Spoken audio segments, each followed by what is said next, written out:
With the language paper 2 GCSE exams upon us, I want to go over your top 5 things you must absolutely do before these exams, during the exams in the exam hall, so that once you're done with these exams, you're walking out of the exam hall feeling confident, you've absolutely nailed these exams and you've got this in the bag. Come results day in August, you're going to be seeing some amazing marks for your language paper 2 GCSE exams. I'm going to get to it. What are the top 5 things that should be front and center of mind between now and your language paper 2 exams? Number 1, I always say this and I always mention this to my masterclass students, and I will never stop talking about this for both language paper 1 and paper 2 in my language paper 1 and paper 2 masterclasses, and also in my videos, guys. I always emphasize that. Remember the person that's going to be marking your exams. I'll always start with that, guys, because the more you try to understand your examiner's psychology, you then work with them, the more you maximize the marks that you're going to be getting, because you are working with them, not against them. So guys, remember, when it comes to these exams and knowing how to pass these exams and doing amazingly, guys, don't forget the person that's marking your exams. You want to work with them. Remember, guys, that your examiner is a qualified English teacher, meaning they love books, they love writing, they love to see students who write using ambitious language, ambitious vocabulary, not lazy grammar, lazy spellings, poorly written essays. Meaning, guys, that number 1, you must absolutely try to make sure that you write in clear and decent handwriting. Guys, remember that your poor examiners, over the summertime when you're frolicking and having fun, you don't have to worry about exams anymore. These guys are going to be inside marking your work, marking 50, 60, 100 scripts a day, guys. Meaning, if they are reading scripts that are very hard to understand, they're not going to have the time to try and figure out what you're saying. They're going to just put a big fat cross and move on to the next. Try to make sure that you write using clear handwriting, and also try as much as you can, not only for question number 5, but throughout your exams, guys, to write using ambitious words, ambitious vocabulary. These guys are English teachers. They love English. They love a well-written piece of work, okay? The more you do this, the more you maximize the marks that you're going to be getting in each question. And also remember, guys, that ultimately the examiners, if you're writing in short paragraphs, short brief points, they can only work with the material that you give them. Try to write more. The more you write, the more material you give your examiners to award you marks. Make sure as much as you can to try and write more in your English GCSE exams. That is to do with the examiner's psychology. 90 to 95% of students across the country will not be thinking of the examiners when they're writing, but not you. And hence, you're going to be getting some amazing grades once you try as much as you can to work with your examiners.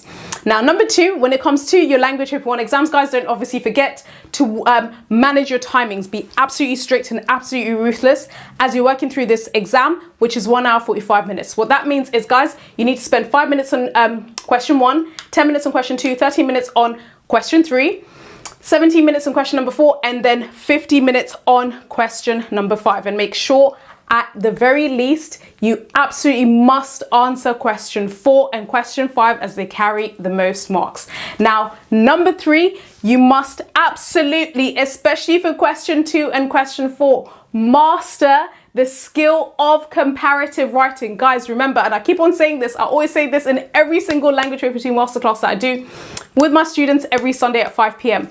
Guys, comparison is not, I'm going to talk about source A in one paragraph, then I'm going to talk about source B in a separate paragraph, and because they're in the same essay, that is comparison. No, guys, comparison means integrating and talking about how is source A and source B, how are they similar or different depending on the question, and transitioning between both of them in the same paragraph across different paragraphs. This is how you write comparatively. Always start your opening point by talking about source A and source B. Then in your evidence, quote something from source A and source B. Then in your explanation, talk about source A and source B. And of course, in your link, you then link back to the question and talk about source A and source B. Then you do that over several paragraphs, depending on how much you can write, and depending whether this is for question 4, which has to be much more wordy than question number 2.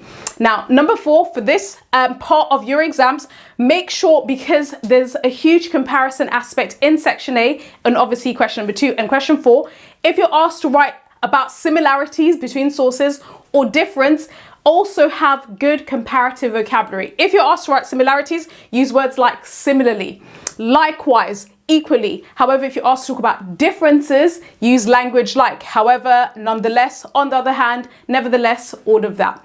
And finally, of course, because this question takes the lion's share of your marks, this is question number 5. For this question, persuasive writing, you of course must master the art of persuasive writing. In other words, guys, make sure you have a very clear understanding, and also when you're asked to either write a letter, article, or speech, from the beginning to the end, show an awareness of form. Remember that a letter, which shows things like dear, ending with yours faithfully, is very different to an article, which must have headlines, subheadings, and so on.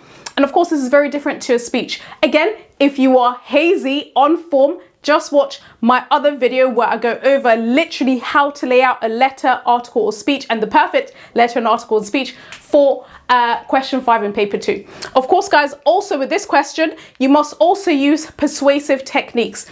So when you're given a statement, you either agree or disagree, you need to show and to make up some statistics, anecdotes, examples to support your point of view.